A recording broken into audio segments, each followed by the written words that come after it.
Hello, and welcome to Mind Your Head, a space for people to share their stories, talk openly and honestly about their own mental health challenges, and to give some listeners some comfort in knowing you're not alone. We acknowledge the traditional custodians of the land in which we record this podcast, the Gubbi Gubbi people. We pay our respects to their elders, past, present and emerging, and extend that respect to all Indigenous peoples. We honour their enduring connection to the land, waters and culture, and recognise their invaluable contributions they make to our communities. Always was, always will be Aboriginal land. This episode is proudly supported by True Protein. Use the code MindYourHead at the checkout to score $25 off your next order. This episode is brought to you by TLC Recovery Centre on the Sunshine Coast. Head to TLC Sunshine Coast, use the code TLC15MYH to receive 15% off and experience it for yourself. Gus, so good to meet you, mate. I've been such a massive fan of yours for a while now, and thanks so much for making the time to chat with me today. I really appreciate it. And I think first off, I just want to know how you're doing. How's the body? How's the spirit? How's the mind? I know you've had some pretty heavy time lately with your father's health, and so before anything else, mate, I just want to check in on you. That's really nice. I check in with lots of people, and I think you probably do too. And it's lovely when someone throws it back at you and goes, "Hold on a sec, how are you going?" Well, to be vulnerable and to be real, which is what we're all about. It's been a really tough last 3 to 6 months on a few different levels. Ever since I left Triple M, actually, made the decision to go Gotcha for Life full time because I was sort of half-assing all the jobs that I was doing because I was trying to juggle too much. And I just sort of found it hard to find my rhythm. And I love my team, and I've missed my team, my producers and co-hosts and all that sort of stuff. So it took me a little while to work that out. Then I got sick. I had a gallbladder issue, which ended up turning into a 4-hour under full general, which was meant to be a keyhole. And then, as you said, my dad has not been well, so very emotional with him. But, as of today, mate, he is battling away, sucking on the fentanyl lollipops, and he's away with the pixies, But there are times where you just get a little bit of clarity with him, and it's just gold, It sort of takes you back to really beautiful times together. So, yeah, I'm back on track now, but it hasn't been easy this first 6 months. But I was just in America. I did a talk at a schools conference in America. And I think that was the moment where I just sort of went, just sort of feel good, and it went well. And just, yeah, it's just that little turning point. Yeah, you gotta find those little glimpses of happiness and hope sometimes in the darkness sometimes. And, my mum and dad were in the mines for the last 16 years over in WA. And they've just retired. They've moved back to the sunny coast. And during that time, I would only see them once a year for Christmas if our schedules line up, because I'm in the mines too. So I always had this silly thought that my parents were always going to live forever, that they were always, they're always going to look the same, they're always going to be there. And watching them age over the last 16 years, but I only saw them once a year. And I remember one Christmas they came back to the sunny coast and dad's got grey hair, and then mum's got grey hair, and I'm thinking, and then they're all white hair now, and I'm thinking, oh my God. And I spoke to my older brother. I was like, man, our parents are getting old. Like, for me, I always thought they were these superheroes. They were always going to be there for us and always going to, nothing was going to ever happen to them. And then I realized over the 16 years that were gone away for work, I saw them 16 times, and now they've moved back to the sunny coast, and all my effort and energy is spending quality time with my mum and dad. Because I think that 16 years in that break was me being a little bit not fearful of parents, but I wouldn't be like mates. I would always sort of not tell them sort of everything. And now we're at an age where I'm 34. My parents are all sort of grown adults now, that the relationship I have with my mum and dad, we're like best friends rather than, they're up here and I'm sort of the child down here. And I love that relationship that I have with them now. Well, you wait until you're 54 and you're actually the parent and they're the child. That's sort of where I'm at. And there's a couple of interesting things there for me. it was my mum's birthday on the weekend. Mum and dad have been separated for forever, and mum lives by herself. But we get along really well. So I worked at Channel 9 in the morning, did Wide World of Sports, and then I picked mum up. And she said all she wanted, we normally go to this Chinese for Mother's Day, like any sort of major thing, we go to this one Chinese restaurant. And she said, I just don't fancy Chinese. I said, okay. And she goes, what do you want, mum? And she goes, I want a Vicky roast, which is my wife's roast. Yeah, nice. So I ring up Vix and go, babe, up to the IGA, do your best. You got to whip up a roast for mum, no pressure, because mum talks about my wife's, the way she does the potatoes and all this sort of stuff. She's English and she does it in a certain way, and it is yummy. It's the love. Anyway, so that's what happened on Sunday. Then she stayed Sunday night, and then I dropped her back on Monday morning. And it was just lovely. We watched a couple of old war films. We watched a little bit of footy. We had the roast. And I said to mum, there's this stat I use now in my talks. And I used it only yesterday, that if you're a parent that has a child who's 18 years or above, 90% of the time that you're going to spend with them face to face is done. And you're nodding your head. So you know that. When I first heard that, I'm like, what? I've got a 25, a 23, and a 21-year-old, 2 in London, 1 in Whistler. I'm like, well, that's true for me. We FaceTime now, which might make it, but I'm not with them. I'm not with them. And that's 16 times in 16 years. You can't do anything about that now, but probably if you had your time back, you'd see them a little bit more. So good on you for making that and making that decision, and now going to fix it for the next bit. Yeah, and to see them sort of become grandparents too, I think, to see them a little bit softer and a little bit, because my dad came from a very abusive upbringing, childhood, and he was very hardened as a father, and instilled great values in us. But to see him as a grandfather and see how soft he is, and I'm like, Dad, where was that when we were growing up? I would have loved that. Where's the love? They always say that you're a better grandparent than you are a parent, because you can always hand them back, right? So it's sort of like all the love, no real responsibility. And fortunately, I'm not at that stage yet. But all 3 of my kids are in love at the moment. So, you never know these things. But they assure me that no one's having sex before marriage. So we'll be waiting until they're married at least. So what I would love to chat you about, because I recently watched your TED Talk you did a couple of years ago. And it really, hit home for me with my story, because in that chat you said, 65,000 Australians, attempt to take their life. And in 2017, I was one of those stats. I was in a really dark place for a really long time. Didn't have the tools and tactics and ways to get out of that spot. I grew up in a family that was very safe and loving, but again, that emotional maturity, that emotional connection wasn't modeled to me. So I grew up thinking that I got on with it like everyone else. I pushed it down. If something came up, I looked around and thought, well, everyone else is pushing it down, so I'll just keep doing that too. And in that talk, you mentioned that when you're, first vulnerable, on your radio show, it took a lot of courage to go against the script, pretty much. Like you told your producers, your work colleagues, like I'm gonna talk about this, and it took a lot of guts to do that.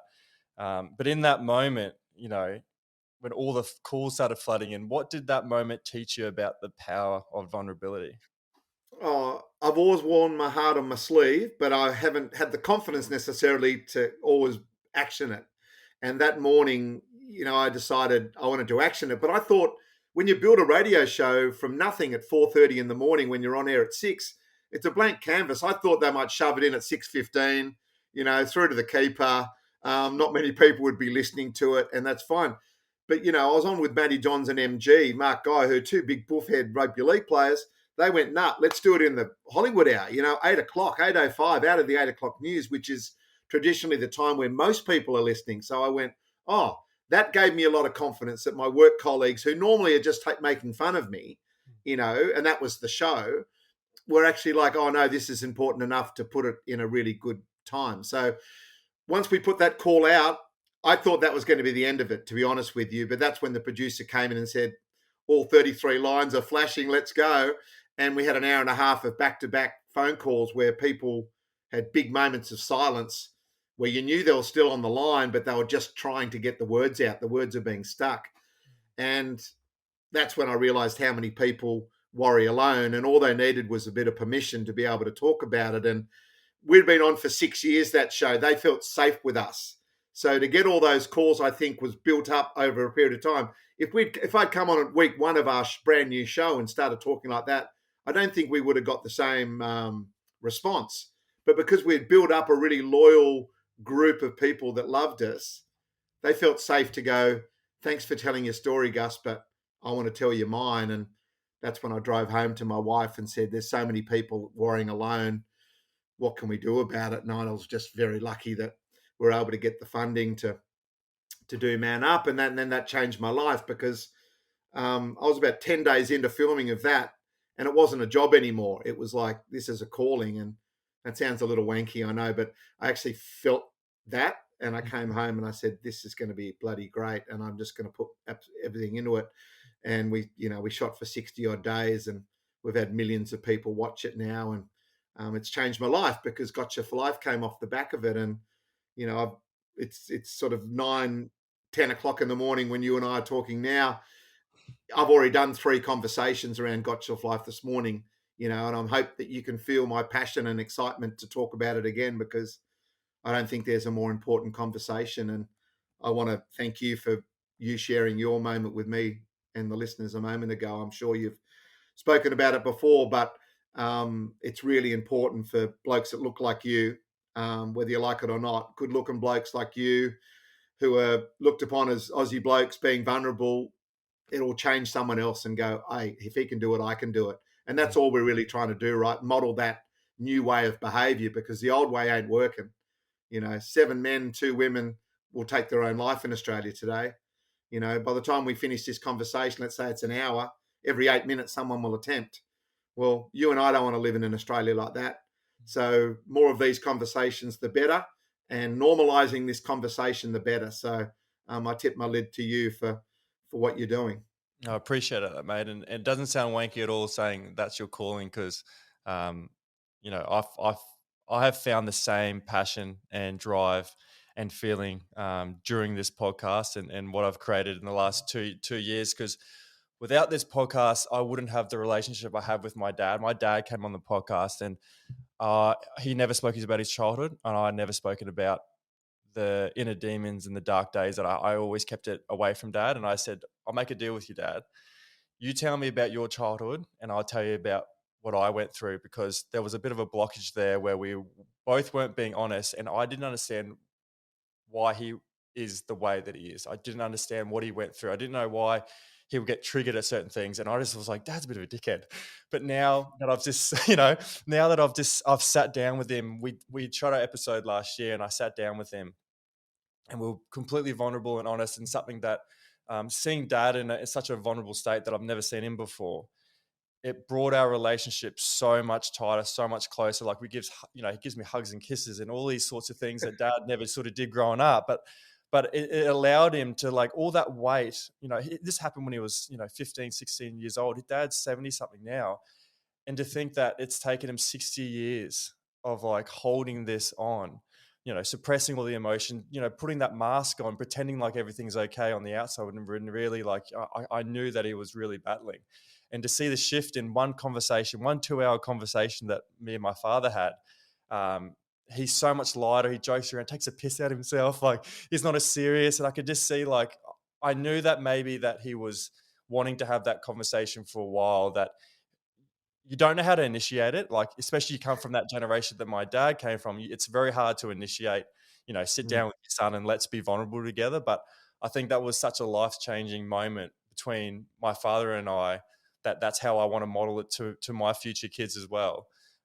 So I definitely feel your passion, mate, because it's something that I wake up every day. I work away in the mines, and I wake up every day going, I would love to be able to sit down like we are right now, and we can do this every single day for the rest of my life and talk about this sort of thing, because it's something that lights me up. And I've experienced so many friends and family that have gone through some dark times where I'm always like, why didn't you talk to me about it? Like, why is it still a stigma? Why can't we just sit down and why can't you call me up? Like, why is there still a disconnect there? And that's something that I'm trying to change, and something that I'm trying to model for the younger generation coming through. Because, it's we always want a quick fix. I understand that, but it's also going to be like, a generational thing where we can look, the generations under us, they can look up and say, all right, if they're doing that, then it's okay for me to do that. Because when I was growing up, there wasn't anyone sort of to look to be like, all right, well, who's having a cry? Like, who's okay to tell me that it's okay to have a cry? Like right now, like even the women, like,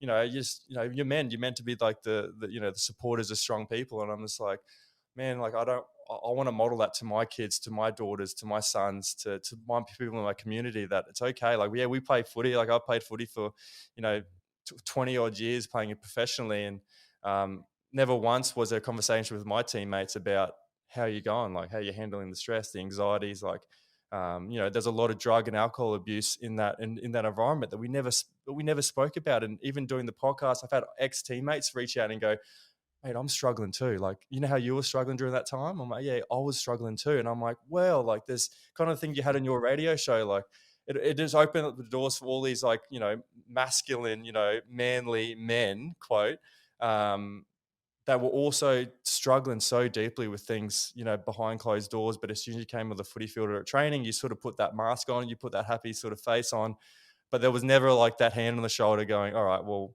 what are you actually dealing with? Because there's, what I love about team sport is that you bring, all walks of life together. But I feel like at some points it was very surface level. And I was like, well, let's all have fun with each other, share a beer, all good. I love that side of it, joke around. But if you're in a pickle, like, I want you to know that we can, we can talk about it. We can get through it. There's always a light at the end of the tunnel. I remember one of my ex teammates, I shared with him that I was going through some really, really dark times, and he had previously gone through it himself. And he said to me, look, you're entering the dark tunnel at the moment, and I can't tell you when you're going to get out of it. And I don't know how long it's going to be for, but I want you to know that there was always light at the end of the tunnel. And I was like, whatever. It seems so dark and so deep right now, but it took me 10 years to get out of that dark tunnel. I went Wow. through a lot of lows. And after the 10 years, he still lives in New Zealand when I was playing over there. And I messaged him and I was like, I hadn't talked to him for a while. And I just want to I said to him, mate, remember 10 years ago when you said that, there's light at the end of the tunnel? And he goes, yeah. He goes, I'm just letting you know now I'm out of it. And he was like, I'm well starting done. to put the sunnies on, brother. Yeah.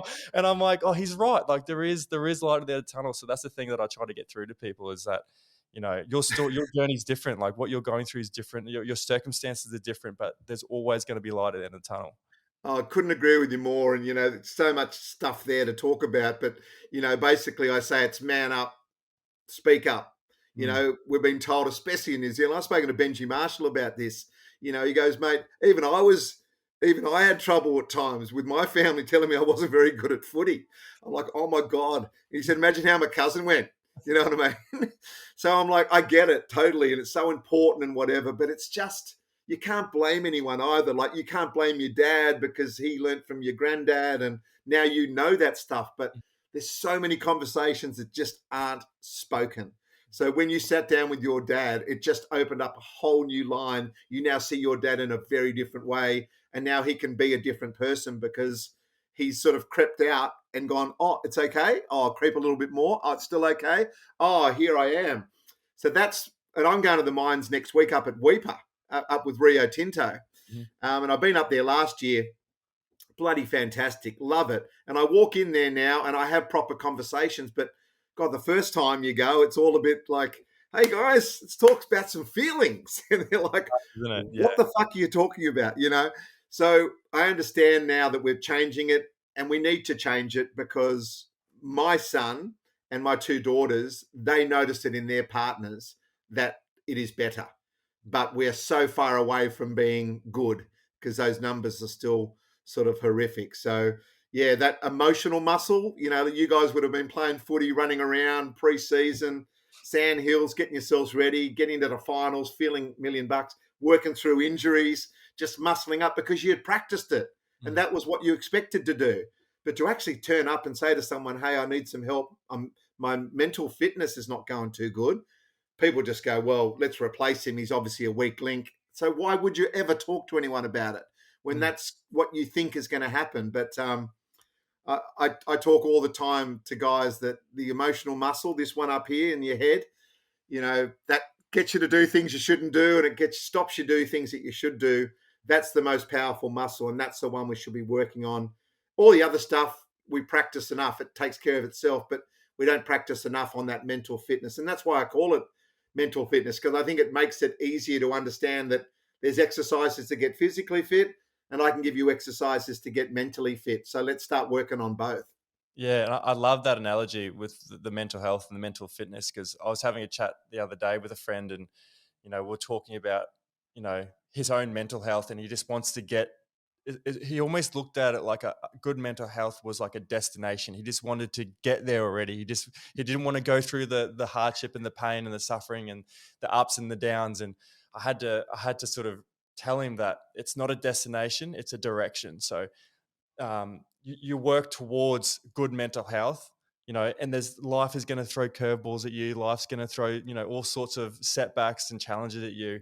And it's not about just getting to a destination, because we're never always going to have, we're never going to always be at this good mental health, but it's more so a direction you're moving towards. And um, doing little, like you said, the mental fitness and having small little habits in your day that it's going to put you in the right direction. And I've had a lot of concussions when I was playing rugby that stopped me from, pretty much had to medically retire from rugby. And there are a lot of things that I noticed that other people noticed before me, but I noticed later in life about my mood swings and my irritability, maybe some anger issues. And I've gone through my own journey with my wife now. Well, we actually got married a couple of days ago.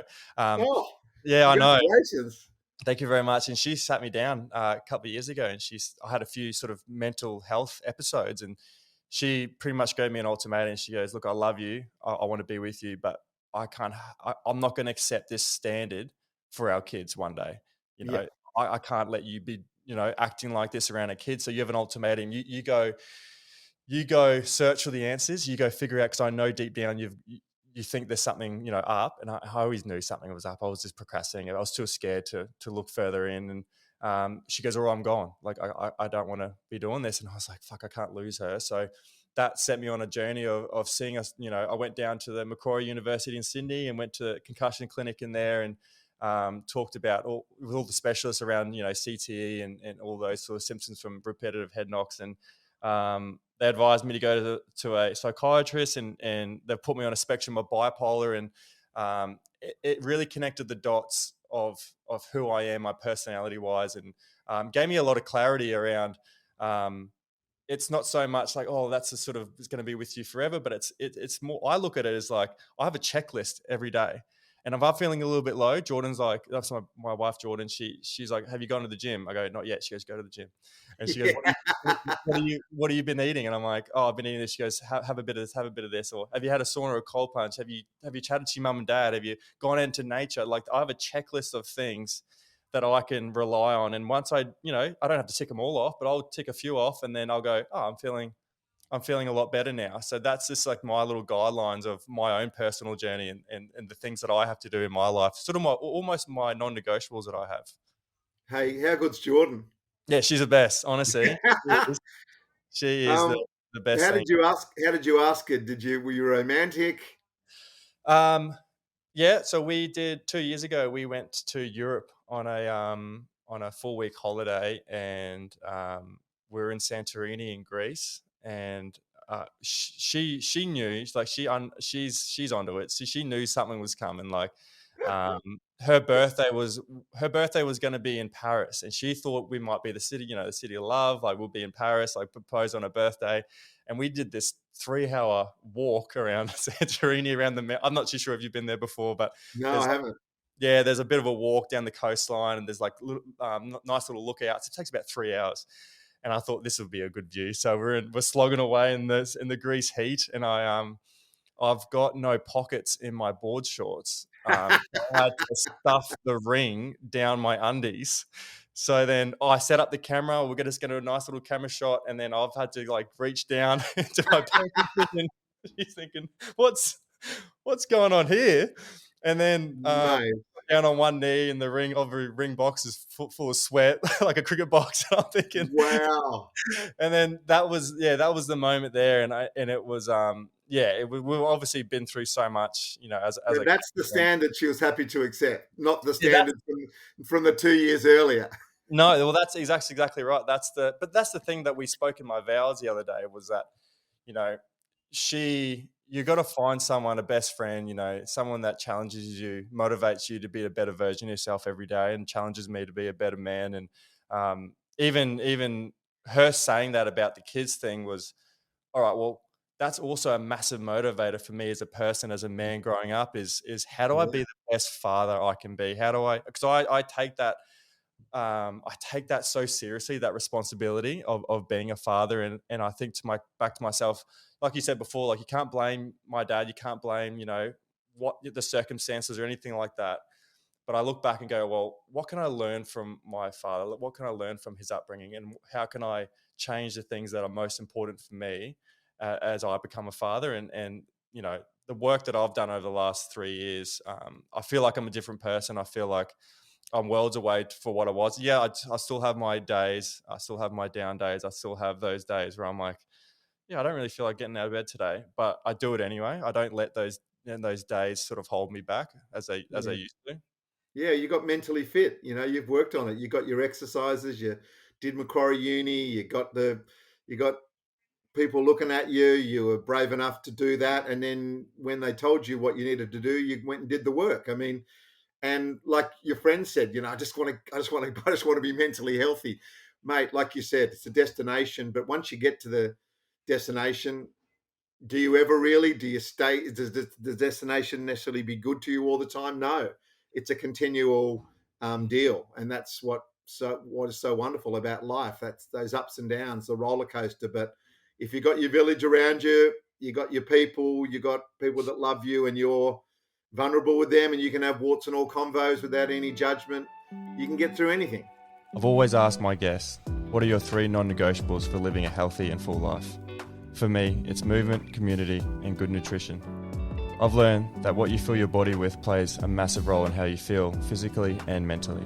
That's why I use True Protein. They're an Aussie brand doing things the right way. Clean, natural supplements with no artificial additives or fillers. Everything's made in-house in Sydney's northern beaches using the highest quality ingredients sourced from around the world. Whether it's supporting energy, improving focus, or reducing fatigue, their products genuinely help me show up better every single day. And just like Mind Your Head, they live by values I stand by. Be true, be you, and take care of your whole self. This episode is brought to you by TLC Recovery Centre on the Sunshine Coast. Whether you're chasing peak performance or just need to reset, TLC has everything you need. Infrared saunas to help detox your body, reduce inflammation, improve circulation, and calm the nervous system, leaving you feeling lighter, clearer, and more recovered after every session. They've got cold plunges to reduce inflammation, boost mood and mental clarity, and build resilience. They've got compression boots to speed up muscle repair, and massage therapists who know exactly what your body needs. But what really sets TLC apart? The people. The owners are the kind of good humans you want in your corner. Down to earth, genuinely care, and deeply invested in the local community. Head to TLC Sunshine Coast, use the code TLC15MYH to receive 15% off and experience it for yourself. Absolutely. You mentioned earlier on about the Man Up documentary, and I felt like I watched it, and I felt like it wasn't just a series, it was almost your grief in real time. How did making that doco shift the way you saw yourself, your friendships, and what it really means to check in on people that we love? I reckon I was a little bit in a bubble before I took Man Up on. Mm. And that is just because had lived quite a sheltered sort of, growing up. I was very safe. I didn't want for much. And, I went to a nice school, and then I did my gap year, and then I got a job, and it was just all pretty comfy. And I probably had some ideas and thoughts around things that were a bit sheltered. And Man Up just made me look at the world in a very different way. And the easiest way to explain it to you and your listeners is I just burst that bubble and went, righto, what's out there? for me to learn and to be interested and, just be curious. That curiosity piece for me is absolutely key for the last 10 years, I reckon. Just why do you feel that way when someone says something that I'm just like, well, that doesn't seem to make any sense, or why are they wearing that, or why are they doing that? I'm curious now rather than sitting there, Judgmental like or a anything like that. sniper, Mm, trying to throw barbs and stuff. But I've also, always been a bit of a jolly fellow who likes to take the piss and have a bit of a laugh. So there was that point where I did take the piss, wasn't trying necessarily to be nasty, but it could come across that way maybe if mm. you didn't know me or if you just heard it. So yeah, a bit more kindness, a bit more curiosity came from the Man Up program, and then I realized very quickly that Gotcha for Life is all about being just present and two ears, more listening than talking, which is hard for someone like me, who always feels like he wants to say something. So listening to your story, I'm continually working to just let him keep talking, let him keep talking. Don't throw your own story in there. But I'm trying to get banter with you as well. So we get this connection and it makes it interesting. So I've got a continual battle in my own head around that. But yeah, Gotcha for Life made me, really understand how important curiosity is. And I suppose that's the greatest thing that I can offer my three kids. And they're very proud of not just me, but mum as well, who's been on this journey with me. And, we were in America the other day. We did a 90-minute workshop with a whole lot of people in a community that had lost someone who'd taken his own life. And, we walked out of there and I said, look, the same conversations are being had everywhere around the world. We're all the same at the Mm. end of the day. We all crave connection. We all crave a feeling of being wanted and just that kindness that comes from being in that village, and I just feel very blessed, like I said before, that I can get up and chat about it and people get something from it. For sure, and I think we touched on earlier is that so many of us, so many men, we wear disguises, or we wear masks in different situations. I know from my personal experience, I felt like I was a chameleon. I would change myself depending on the situation, depending on the people. I would always try to um, I was always trying to almost put on an act. It was almost performative to make sure people knew that I was always happy, that I was always in a good mood, and Yeah, even even with my partner Jordan now is that she asked me in the car one day. She goes, "Do you have trouble telling me things?" And I kind of broke down and started crying, and I always wanted her to see me as Superman. I always wanted her to see me as this unshakable, strong character that if anything happened in life, she could always rely on me. I didn't want to seem like I was very hesitant even telling her things about my darkest times, because I didn't want her to look at me and go, "Oh, I'm a little bit worried that he might slip there again." Like I was always sort of making sure that she saw me as this character almost. And she said, that's not realistic though, Elliot. The thing that I love about you is your imperfections. The things that breeds that connection is being human, is having imperfections. Like if you think you're going to be perfect around me, like I can look straight through that. It's obvious that you're not." And I'm like, oh shit.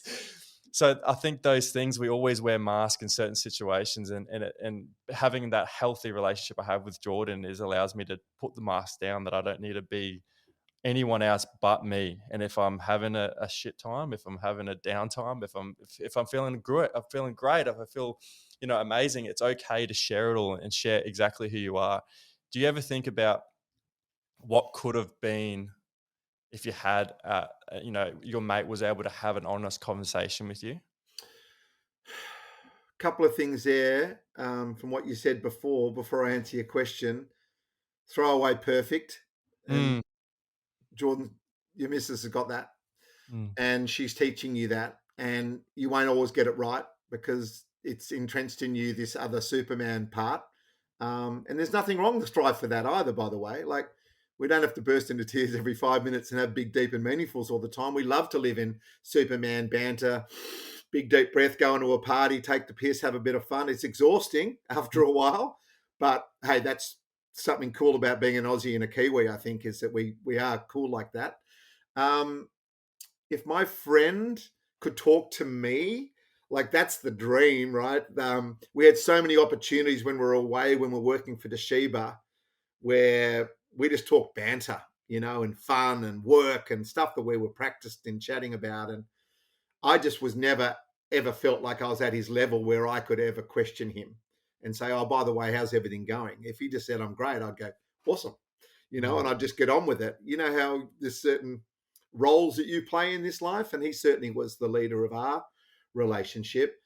If I knew now what I know, and I could go back to one of those conferences, we're talking about sort of late 90s when IT was going nuts, and we went to Hawaii and Fiji and Bali and New Zealand to ski for a week, and there was a couple of hours of work thrown in there on the fourth day, and that was meant to be our work conference. It was just fun, and there was money, and it was just lots of fun, and he was the boss of all that.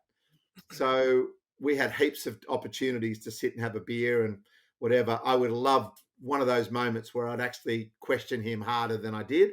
Or if he had enough emotional muscle to say to me, "Hey, putting on a bit of an act here, got some stuff going on, would love your help with it." Like if he did that and I know what I know now, I've got no doubt that we would have got him the help that he required, and would have made his life bearable and livable and got him back to a place where he was happy to wake up every day. Um, I suppose before I started doing this work, I used to shout at the sky. I used to get pissed on the anniversary of his death.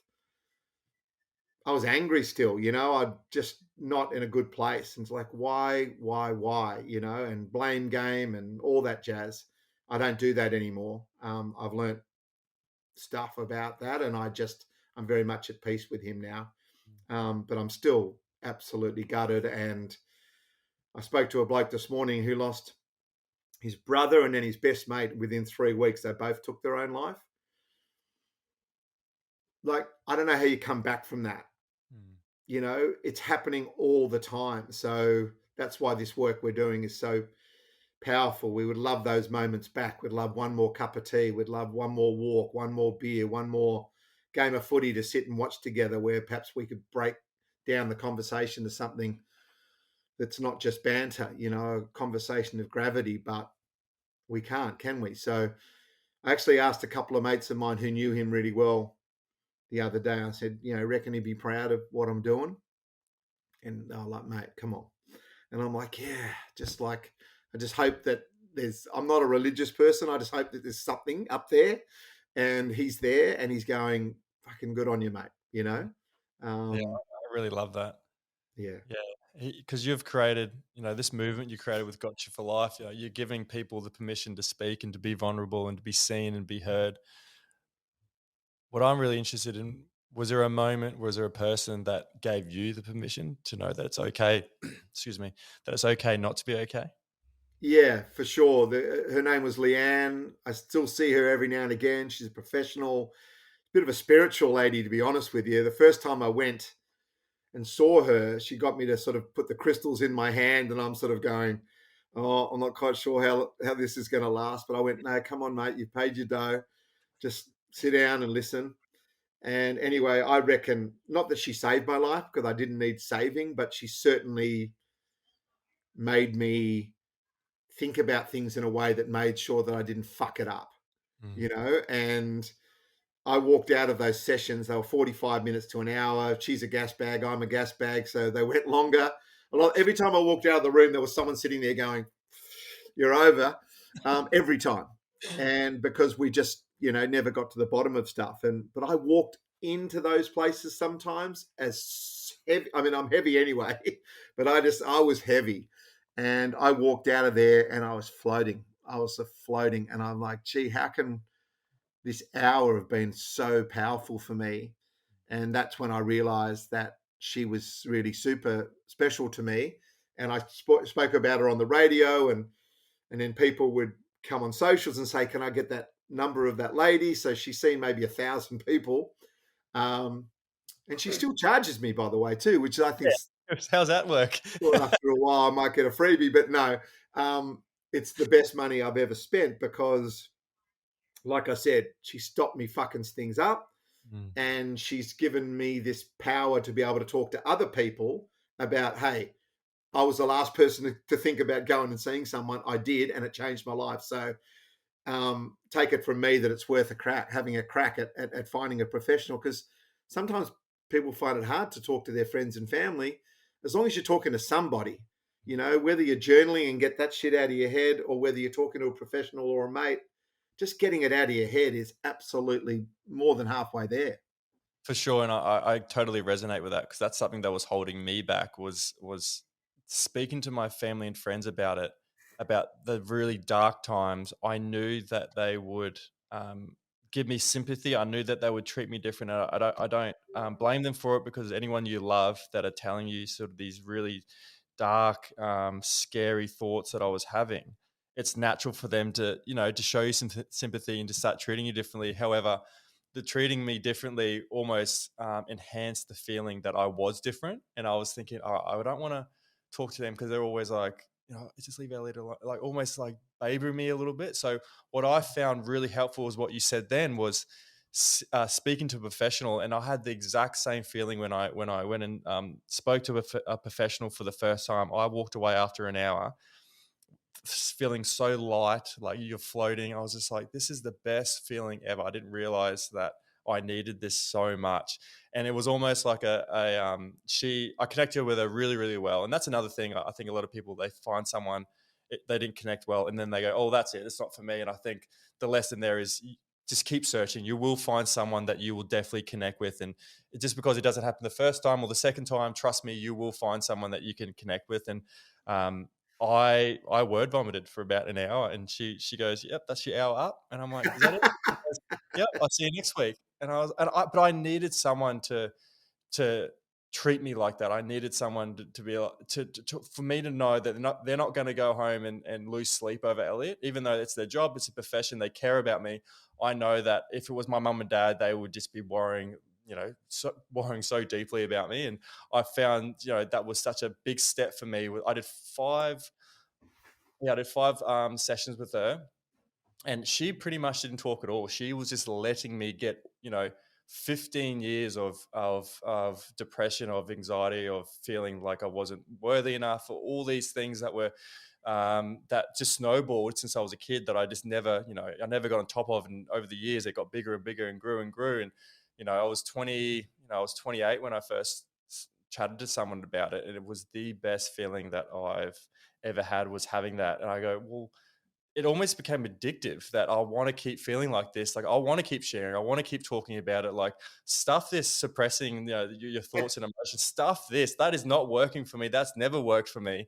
And that's what I get through to some of my friends. I'm like, have you chatted to someone about it? No, it's scary. I go, honestly, mate, I'm telling you, it may be scary, but I'm letting you know, no, it is the best thing that I've ever done. And it was you know, I get a lot of people asking for advice and that sort of thing, and I say, you know, talk, like what you preach as well with Got You for Life, is to talk to someone. If you feel comfortable with a mum and dad, or a brother or sister, an auntie and uncle, a best friend, you know, if that's down your alley, that's sweet. If it's going to see professional, I know it could be a bit daunting sitting in a room with a complete stranger, but that honestly, I think, you know, that did save my life. I think I don't know where I would have been if I didn't take that first step forward and actually have a chat to someone. And they made me feel like I wasn't alone. They made me feel like all the things that was going inside your head that you were projecting out into the world. She made me feel like, you're not the only one to go through this. You're not different. Did you tell her? Did I tell her that? I'll be honest with you, Gus. I didn't tell her that. Okay, so write down right now so you don't forget. As soon as you hang up from me, you're getting hold of that lady and you're going to tell her, because she needs to hear it, because she hears so much drama. I remember when I first told Deanne, she was like, no one ever tells me that. Like, it's so good for them to hear it. So don't be shy about being as open, saying, I don't know. I don't want to be over dramatic, but I think you might have saved my life. Mm. That will be awesome for her. And it takes a lot of guts to go and see someone. And that's why I've got a couple of tactics which may help your listeners. Is if a bloke is strong enough, brave enough to tell you that he's going to go and see someone, take the fucking day off work and go with him. You don't have to sit in the office with him, but drive him, her, sit in the waiting room. When he or her get asked to come in, you sit there and read the Women's Weekly from 1975, and you just wait for them to come out, and then you go for lunch or you go for a walk, and then this is what about being a gotcha for life friend is, not about state of origin and having a few beers at the pub and having a screaming at the telly. Proper friendship is that type of stuff. Days off work for important stuff, so you're there supporting your friends and stuff. And also, like you say, if there's no connection, I was lucky enough with Leanne, you were lucky enough with your lady. Stats will tell you that it takes 6 people to see before you find someone who connects.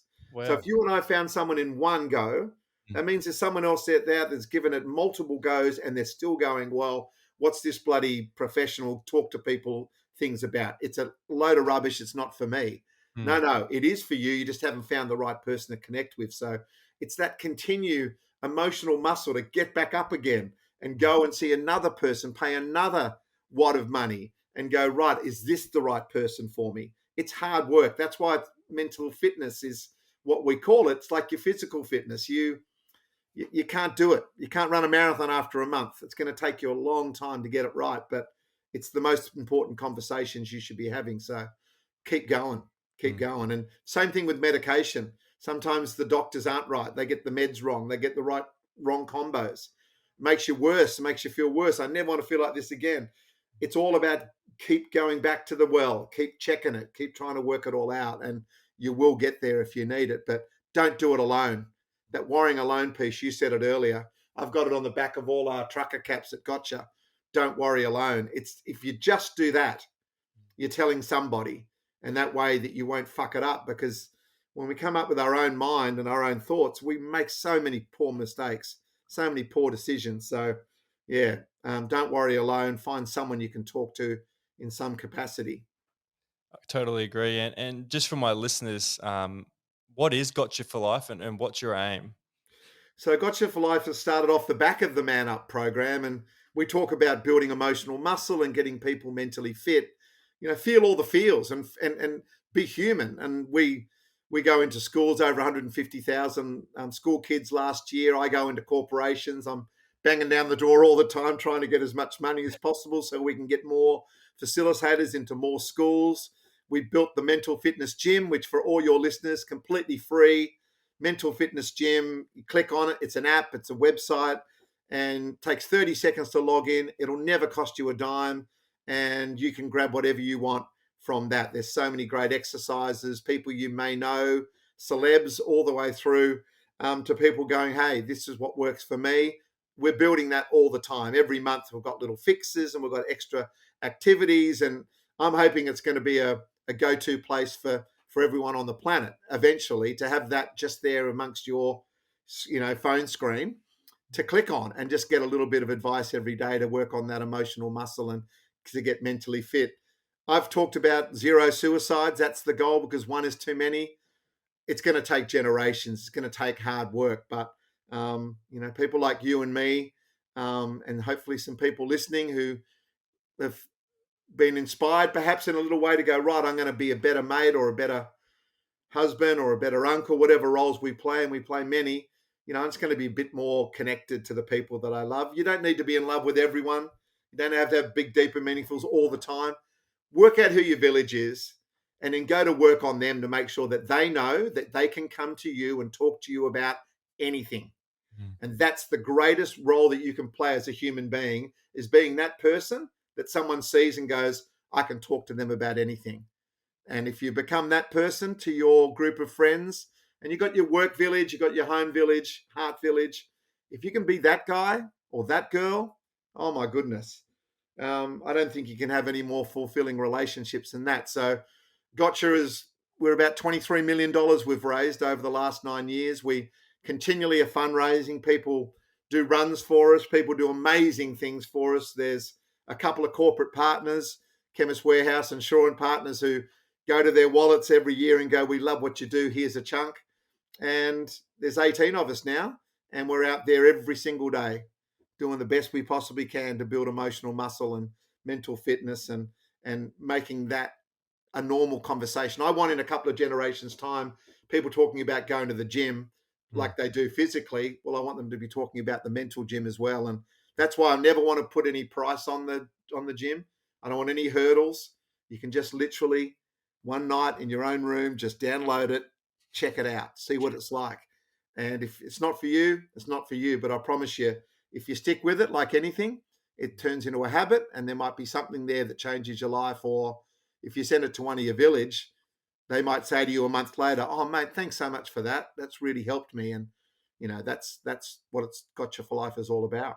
I really love that, because you've helped, thousands and thousands of people, build that emotional muscle that you're talking about. But something that I feel like is just as powerful is the way that you've challenged what it means to be a man in today's world, especially with the series Man Up.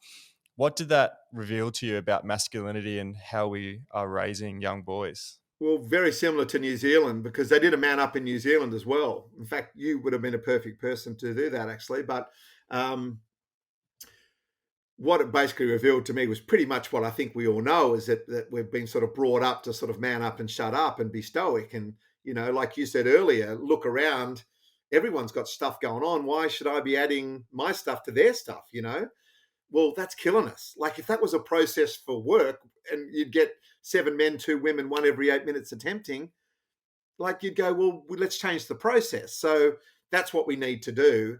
And it's going to take generations, because it's taken us generations to get where we are. You got test matches at the moment with the All Blacks and France. We're about to play the Lions. Mm. It's just standing there, national anthem, bashing each other. This is what it's about. People drinking beers and paying big amount of money to go on boys' trip, to go on these. That stuff is bloody fantastic, right? It makes us tick. Mm. But there's got to be a part of us where when you're going on that rugby trip, there's one bloke in that group that you love more than someone else. When the rugby trip's done, just tap them on the shoulder and say, hey, mate, I need to talk to you about something. That's proper friendship, you know what I mean? And that's what we need to start doing. So Man Up just nailed that into me, that we are so stoic, and we have so much stigma around not being able to handle our stuff. And as you have said very eloquently on this show, when you just word vomited to that lady, you felt better. I've said the same thing. I felt so much lighter coming out with my lady.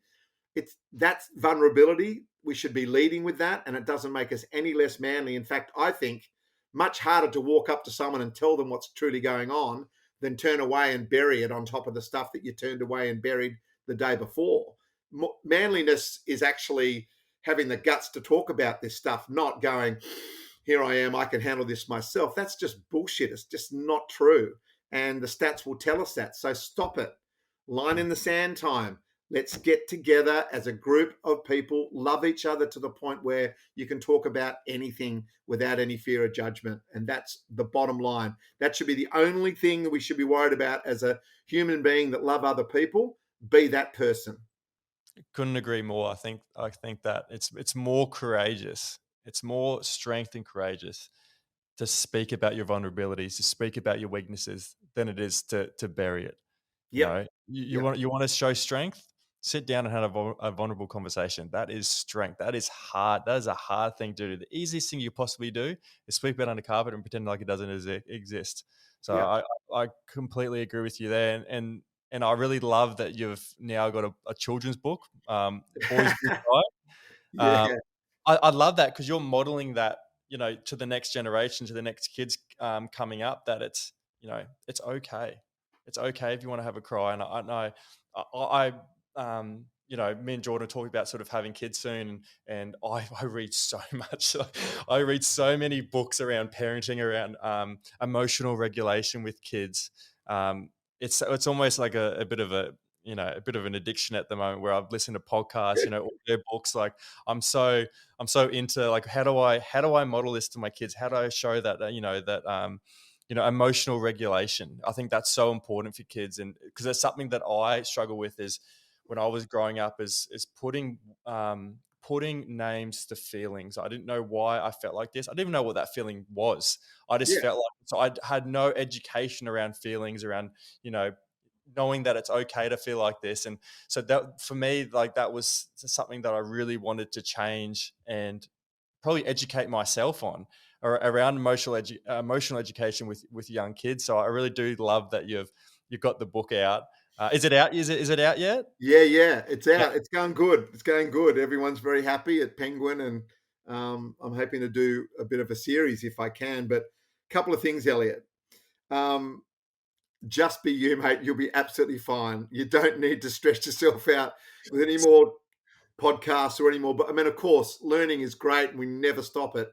But Mm. you'll be okay, brother. You'll be absolutely fine. That's firstly. Secondly, good luck trying. Not the easiest thing in the world, as my wife and I worked out. Like, you try so long trying not to get pregnant, and then all of a sudden you go, okay, we're ready now. And it's like, oh, what do you mean? It doesn't work the first month? Some people it does, but for us, it was a very difficult thing. But we worked out in the end. It was all great. We had three little rippers, Jack, Ella, and Abby, and they're our lives. And I was probably a bit more old school, like your old man initially, and then this man up and gotcha for life just changed me forever. And the last 10 years has been just such a beautiful thing being their dad. And like anything, mate, if you've got a good partner that gets you and understands you, and you're not out there banging along by yourself, I've got a cracker, you've got a cracker by the sounds of it. So doing that together is just so unreal. So you'll be absolutely fine, mate. And doing the book was awesome. The kids book's really important for the illustrations more than anything. And the illustrator, absolute champ. I've actually got the book. I got my laptop sitting on the book here because Nice. I had five of them because I wanted to be lifted up a bit, and I've given four away. So I'll send one to you. So Oh, I'd love that. send me your address. But yeah, boys do cry, and this basically it's a little fella who's not having a good day. From spilling his milk at brekkie to having a spaceship land on his toe on the way to work, to school. Yeah, and he just builds up this emotion. He gets bluer and bluer and bluer and bluer as the day goes on, as he's holding on and holding on. And eventually he shows some emotion and vulnerability with his dad at night. And he realized feeling all the feels is what he should be doing. And it's just a really simple book. As I said, beautifully illustrated by Heath McKenzie. I think it's $10, so it's not going to break the bank. And I'm hoping that not only the kids will get something from it, but the carers, whether that's mum or dad or grandma and granddad or whoever it might be, they might pick up the theme of the book, which is feel all the feels. And it's all right to show some emotion. There's got to be a reason we've got tears, right? And got tear ducts and stuff. We should be able to do it. Yeah. And it doesn't mean we burst into tears every 5 minutes, but to have someone that you can be that vulnerable with is just gold, and those relationships are the ones that I strive for now. I've got a lot of mates, but I've only got a few friends, and I love them all, but the friends get my full attention because it's just, they've shown me vulnerability. I've shown them vulnerability, and our friendship level is just so tight and so real. I really know who my village is, and that's taken a bit of time to get there, but I have. I've read a fair bit of Bruno Brown. She does a lot of books around vulnerability, and she talks about it. It doesn't, it doesn't matter how rich you are or funny you are, or how many friends you got. She talks about how you make people feel determines a friendship, determines a lasting relationship, and being vulnerable is the quickest and easiest way to that real connection. And it's often seen, to be, so what we're talking about now, to be too scary to be vulnerable, but it's the easiest way to make a long lasting friendship with someone. And you talked about it, with your close friends, is that you've all shown vulnerability with each other, and that connection you must have with each other must be so, so strong. And I feel the same way with, I've got 5 really, really good friends, my best mates. We've been in preschool together, so before grade 1. So we've known each other for the last 30 years, and we've gone through some pretty dark times, and we've had the best times of it. And what you said then, I think back to it, how we got so close wasn't during the good times. Although the good times were great, and we've traveled together, we've partied together, we've gone to some massive highs. But what makes our connection so strong is actually the low times. Is it the times that we were struggling? Is the times that they were helping us up. We needed a hand on the shoulder. We needed someone to talk to. We had our hearts broken, or we were got dropped from the footy team, or we lost our job, or we've got no money, you lost our house, or you were in some really dark spots, and they were there for you. Yeah, Not just in the highs, but the lows. Yeah. True friendship comes from the darker times. Mm. The good times, you're hoping to have many more of those, but they're just awesome, right? And they fly by, and you're thinking of your five mates now. Your listeners are thinking of their village now, and they're probably got a little memory of something, and you're like, oh God, oh that night, or oh that was the best, or God that was embarrassing, or when your heart gets broken, like you say, and who do you turn to, and who helps you through that? That builds why the good times are so good. That's that human feeling all the feels. It's this roller coaster. If you're having a bad day, you're not necessarily depressed. If you're a bit sort of excited about something, or you're a little bit nervous, doesn't mean you're anxious. You're just a bit anxious at that moment. You haven't been you got anxiety. It's all that sort of stuff that comes from being able to just talk to your mates, getting it out, and them just feeling that they've got your back, and then you can just move on with life. But imagine going through life and not having those five guys, not having your missus, not having the relationship you now have with your dad, got a pretty lonely place. And I speak to a lot of men, and there's a lot of lonely men in particular in Australia, and I'd assume the same in New Zealand, which are just stuck. They haven't got the emotional muscle to talk about the stuff.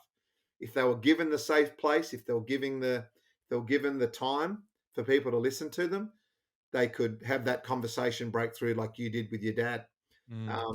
They'll probably die never having that convo, and that's really sad. And we don't want this new generation to feel that that's the case.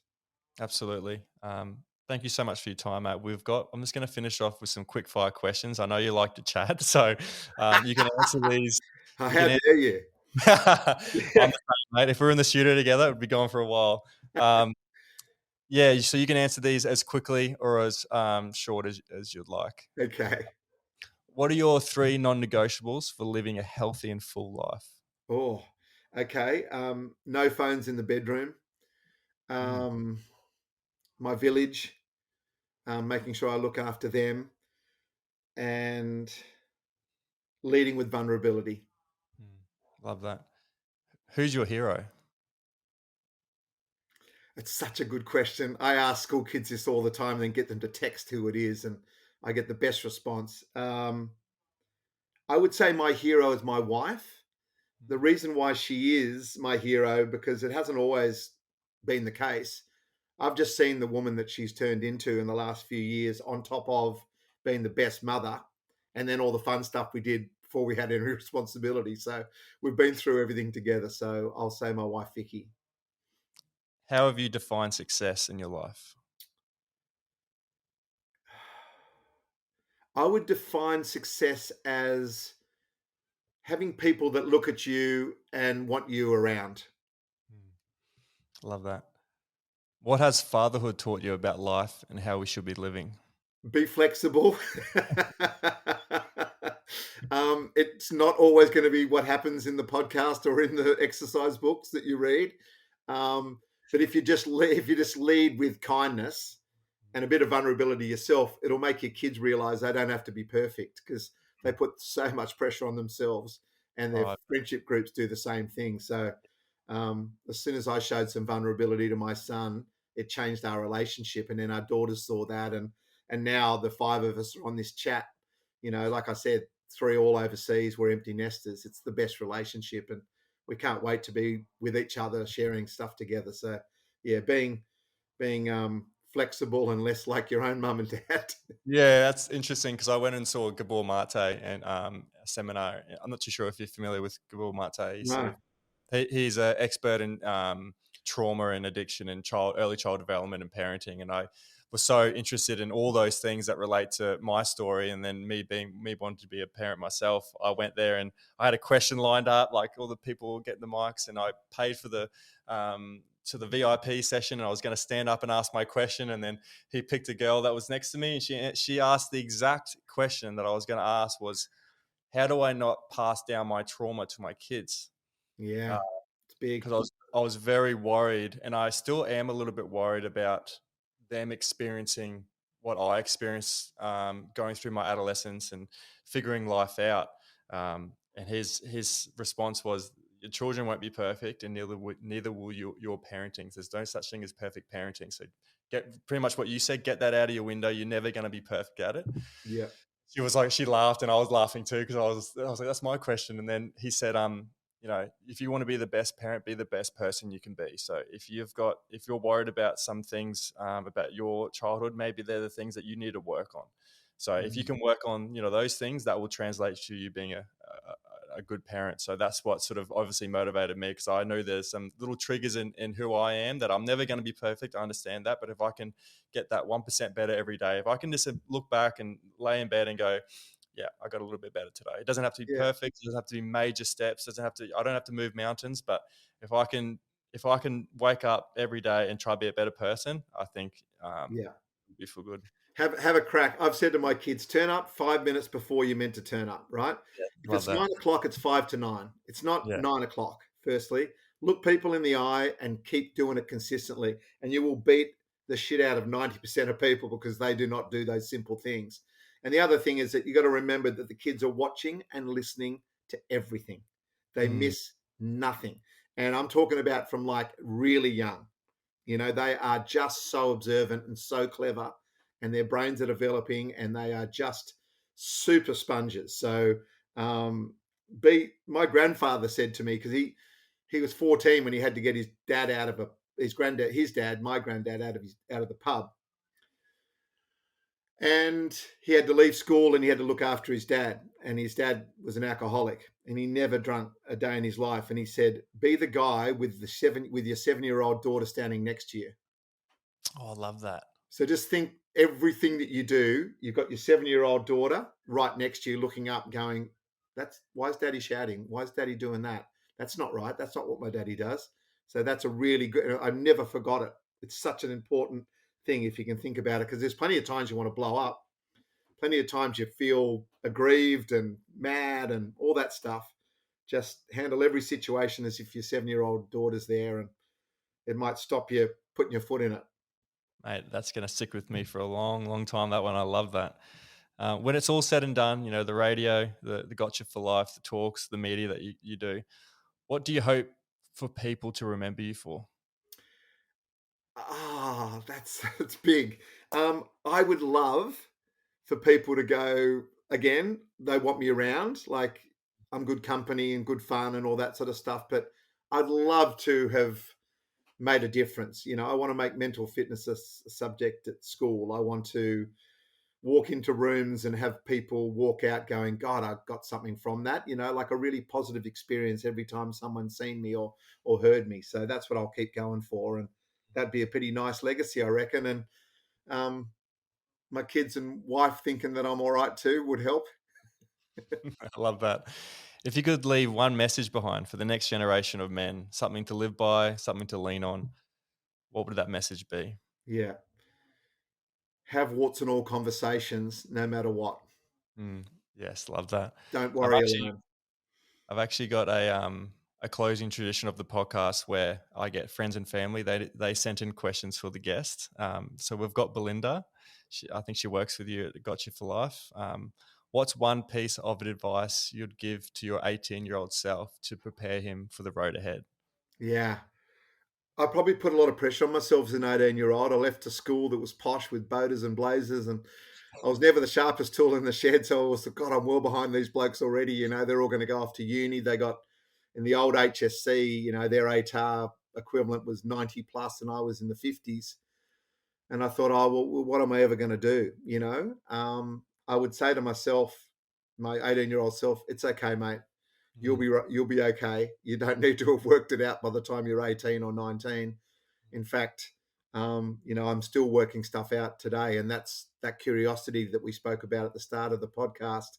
I was 38 before I got into media. I had a whole life before then, and I think that's why I handled the ups and downs of the media and radio world that can be pretty brutal better than most, because I had seen life experience and stuff. So I say to kids all the time, it's a number. Don't let it define you. And I probably would say that to myself as an 18-year-old too, because I worried too much about that I'd already missed the boat and I was never going to be successful because I wasn't good at school. School's just a part of it, For me now, looking back, school was all about meeting a great bunch of blokes, a bit like you, blokes that I knew at Pimble Public through to Knox Prep and then Knox Grammar.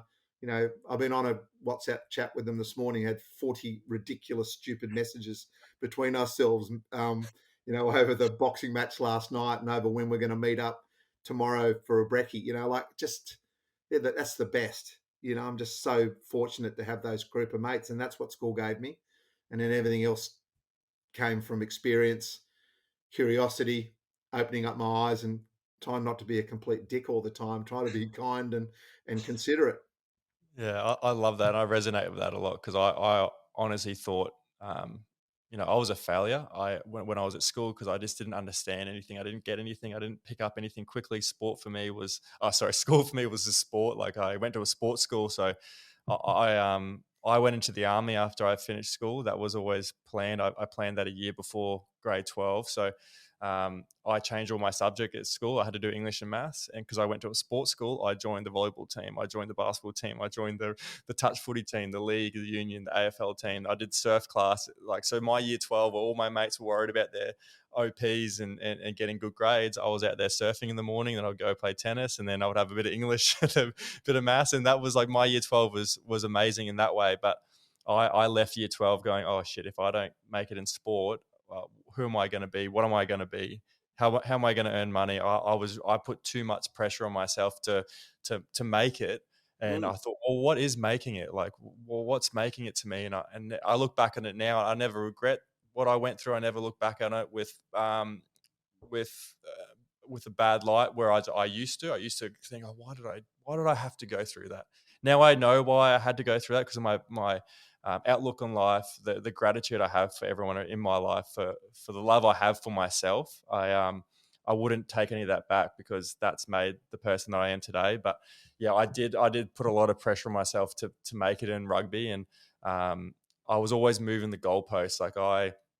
When I stopped playing rugby, I thought I was a failure. Even then, even though the teams that I made, I played professionally, I achieved everything that I wanted to. I always felt like I didn't achieve enough. I felt like I didn't live up to my full potential. I felt like I left more in the tank. And there was a 10-year reunion at my high school, and they were posting photos. And in the photo was a photo of the yearbook, and in the yearbook it was like your name. You can do a favorite movie quote or something like that. My one was 10 years from now, and it said, Elliot Hagan, 10 years from now I'll be playing professional rugby. And I couldn't make the school reunion because I was away playing professional rugby. And I was in Boston, New York or Boston, playing professional rugby, and I couldn't make it. And I was thinking that whole time, I was like, I'm a failure. Like I didn't reach the heights that I should have. And I saw that photo, and it was like the weight of the world lifted off my shoulders. All this pressure and all these things I was putting on myself. I read it, and it said, Elliot Hagan, 10 years from now, playing professional rugby. And I'm in my team hotel, about to play a professional game of footy the next day. And I was just thinking, it wasn't to play, 50 tests for the Wallabies. It wasn't play to, play 100 games for the Reds. It wasn't to do any of that. 17-year-old Elliot said, play professional rugby. I wasn't very, I wasn't very detailed with it, but that's exactly what I've done over the last, 12 years of playing rugby. Like I did it. I did what the 17-year-old Elliot wanted to do. So I can, hold my head high and be proud of what I've achieved over the last, 12 years. Absolutely you can, but even more importantly, the work you've done on yourself, where you were putting on the sunnies 10 years later, coming out of that tunnel. Good on you for ringing your mate and telling him that. Make sure you ring your therapist or counselor that helped you so much. You'll help a whole lot of people with this podcast. Keep listening to that very smart wife of yours. and and don't worry too much about this dad stuff. There is no directions on the can. Each kid is slightly different. Remember that they're looking and hearing everything, and just be as kind as you can be, mate. And it's a team job. You don't have to go and score the solo chip over the top try. You can You work watching my highlights, have you? Actually, I did, but I never saw you score a try. But no, I'm only joking. But yeah, it's a pretty cool journey you're about to start. I'd love to rewind 20 odd years. I'm 57 in December. I'm coming up to the end of the third quarter. About to start the fourth in a couple of years. If my health stays healthy, and that's an exciting thing too. But gee whiz, mate, think of the differences you can make now that we're having these conversations a bit more readily. Just say yes to everything, right? Have a crack at everything and keep being you. Appreciate it. Gus, thank you so much for what you've shared today. You've definitely, you're showing a lot of people that real strength isn't pretending that you're not okay. It's being brave enough to say that you are not okay. And, that kind of honesty saves lives. And I really appreciate meeting you and having this conversation, and all the work that you're doing. I really admire and respect you so much. And hopefully one day I would love to meet you in person and delve a little bit deeper into our chat. But again, mate, so grateful to have this opportunity to chat with you. Elliot, absolute pleasure to you and your listeners, mate. And get them all to download that mental fitness gym app. It's completely free and it might really help them. But most importantly, keep listening to you. I think appreciate it, mate. Thanks so much for listening to another episode of Mind Your Head. If you'd like to support the show, be sure to subscribe to us on Apple Podcasts, Spotify, YouTube, wherever you listen to your podcasts. It really supports the show and helps others discover us. Don't forget to join us on Instagram and TikTok at mindyourhead.podcast.